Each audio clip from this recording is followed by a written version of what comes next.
person. So for today's video ay samahan niyo naman ako maglinis ng bahay. So ayan nga, lilinisin nga lang natin itong bahay kasi nga yung mga multo dito sa bahay, ikinalat na naman yung mga gamit dito. Iniwan nakasaksak ang electric fan. Diyos mio.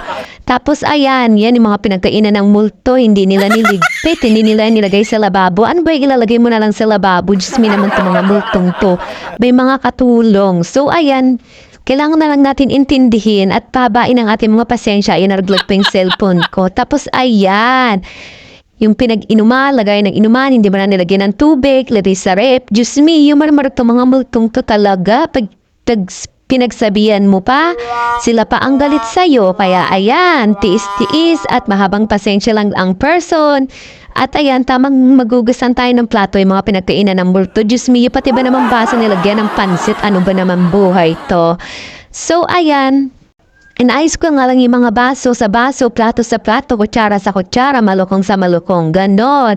Pero ang pasensya ko, pakalat-kalat na, Diyos me. So, ayan, ko lang, inismisan ko lang yung mga ibang kalat to sa may plato para hindi mahirap sabunan. At ayan, yung mga kutsara namin, buti na lang yung mga kutsara namin ay naglitawan na, Diyos me.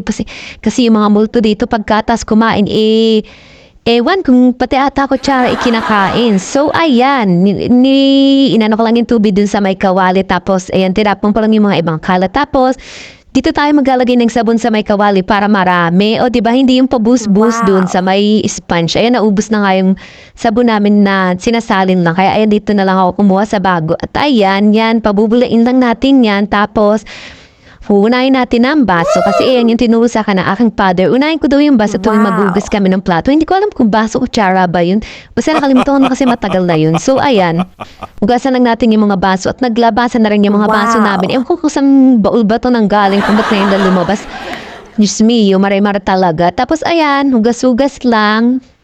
Kung may mali man sa paghugas ko, so wag yun na itama kasi nga mali nga, diba? Kahit kailan hindi kayo mananalo. Charis! So, ayan na nga, hugasan lang natin itong mga baso. At isusunod na natin yung mga malokong. Ewan ko kung ba't malokong yung inuuna ko. Dapat, diba, kutsara, tsaka tinidor. Basta, ayan, sinunod ko na yung nasama lang siguro yung isang malokong. Ayan. Pagkatapos ko maghugas dyan, ipapatas na natin yun sa mga lagayan. O, diba? Buti na lang mahaba ang pasensya ng person. Kaya, ayan, medyo galit na ako dyan, Charis. Hindi naman. Hindi tayo magalit for today's video. Bawal yung magalit kasi ma-stress lang tayo at papangit lang tayo. Dami ating mga pimples. Diyos mio. Ayan, tamang hugas lang tayo ng plato. Hugasan na lang natin. Huwag na tayo magsalita kasi pag pinagsabihan mo pa sila pa ang magagalit eh. Ganun talaga ang buhay ng mga person. At ayan, hinugasan ko nga kasi medyo madikit na yung mga medyo kanina pa ata yan na nakaano dito sa lamesa kasi nga hindi nga ako bumaba at nag-e-edit nga ako ng video. Kaya pagbaba ako nung kakain na ako kasi nagugutom ako. Diyos me, hindi ko naman akalain na maghugas pala ako ng plato, hindi pala ako kakain. Kaya ayan, diba nagugas ang person bago kumain na una ang paghugas kaysa sa pagkain. Oy, kaya ayan, tamang hugas lang ang person. O diba, wala no choice talaga. Ganun talaga ang kailangan gawin. At ayan na nga, babalawan lang natin sila isa-isa. O diba, antare. Pagkatapos nga niyang balawan, siyempre ilalagay natin yan sa mga lagayan nila. Tas ayan, hindi ko abot yung lagayan yan kasi sobrang taas. Alam mo naman na maliit ako. Ayan, sinabit ko na lang dyan sa baba. Papahirapan ko pa ba ang sarili ko? Huwag ganun. Tapos, ayan nga, gusto ko na nga yung mga kutsara at nilay ko na sila gayin nila. Tapos yung mga baso na bumalik na rin sa amin. Diyos mio, hindi ko alam kung saan lupalop ng baul ito nang galing at hindi na bumalik dito sa aming lababo. Kaya ayan, nung nahanap ko na siya ay binalik ko na dito sa lababo. Tapos ayan, inugasan ko na yung mga iba, ayan, yung malukong, yung gunting, may ginamit. Ewan ko saan ginamit yung gunting, ba't kailangan yung gunting pati nasa hugasan.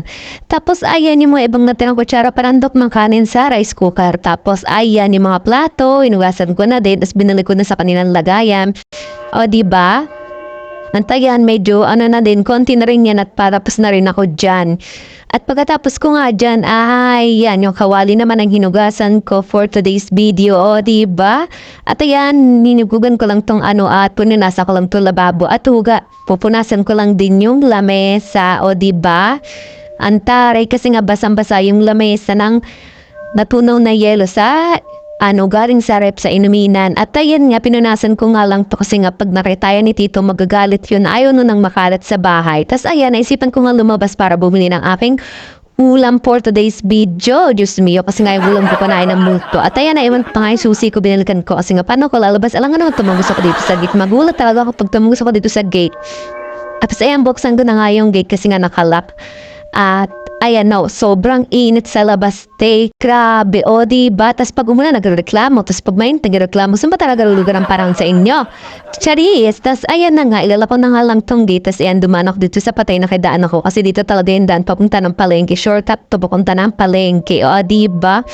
Dito medyo malilim kasi maraming bahay dito sa iskinitang to. Tapos dun sa labas, pagdating ko sa labas, may nag-aayos ng Wi-Fi. Siguro may bago na naman nakakabit ng Wi-Fi. Ayan, taray. Kasi nga uso dito sa Caloocan ng Wi-Fi. Hindi uso dito ang load. Tapos ayan.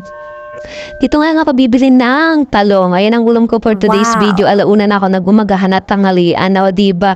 Ayan, 15 lang dalawa. O diba? Antara. At ang lalapin niya ko. San ka pa? Tapos, nakakatuwa kasi nalaglag yung susi ko dyan. Susi ng bahay. Tapos, si kuyang tindero, tinulungan niya akong hanapin. O diba? Siya yung kumuha doon sa pinakailalim. O diba? Ang taray. Napakabait ni kuya kasi tinulungan niya akong hanapin yung susi ng bahay. Kung hindi ako makakapasok sa loob ng bahay. Diyos mio, baka ako ay mag-antay ng hanggang gabi kasi gabi pa dadating yung mga kasama ko dito sa bahay. At ayan nga, o diba, yan siya kumuha, o, ang bait naman. Tapos ayan, umuwi na nga ako niyan kasi nga sobrang init dito sa labas. Diyos mio, napakainit, sobrang init talaga, tasing init ng ulo ko, Charis. At ayan na nga, pauwi na nga ako niyan. Ayan yung talong na nabili ko, o diba, malalaki sila, 15 lang, 15 dalawa. Ay, taray! So, ayun yung sukli sa aking 50. At ayan, dadaan ulit tayo dito sa patay. Makiki-excuse tayo. Hindi ko alam kung kailan ang libing niyan. O, hindi, ba't mo tinatanong? Sama ka. Charis! Charis lang, Charis. Tapos, ayan na nga, dadaan na nga ako ni medyo nag-aayos sila kaya hindi ako nakadaan. Naminto ako. Tapos, ayan, nagkasalubong kami ng bata. Kaya kinakita niya ako sa braso kasi putumba siya kasi nga nagkasalubong nga kami. Tapos, ayan na nga, papasok na nga ako sa loob ng bahay. O, tiba, huwag kalimutang ilak ang ating gate kasi nga baka mapasukan na naman tayo ng kawatan, Charis. Multo, Charis. Tapos ayan na nga, pasok na ako ng bahay at ayun na alaga kong aso. Di ba, naantay niya ako.